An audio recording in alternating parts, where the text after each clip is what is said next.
Yes, it's basically it's a rudiment. It's based on a rudiment. So slam accent, I believe it is. And the way I came up with it is that one of my teachers is a guy named Frank Aguilon, French jazz drummer, amazing teacher.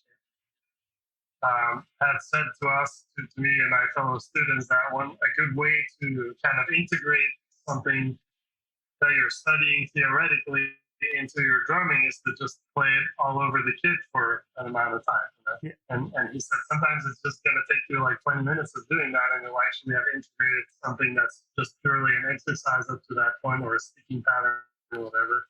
To have integrated that into your actual playing, because now you're experimenting across the kit. It kind of makes sense, but as a young drummer at the time, that was a neat concept to me because I had strictly done pretty much what you described, which is play with other people, play along to songs, you know.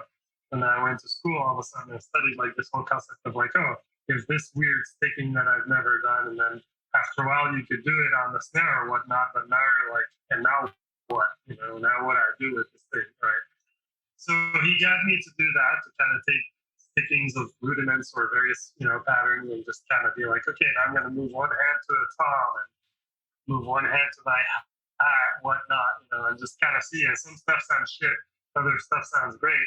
I was just kind of trying things, and so I stumble upon this thing where, with the slam accent, which is basically a triplet pattern with a slam on each first triplet, I realized that when you move that accent, the first hit on the hat, and keep everything else on the snare, you know, it kind of sounds like a blast because you have this continuous triplet on the snare, and then you have a hat like it goes over it, you know.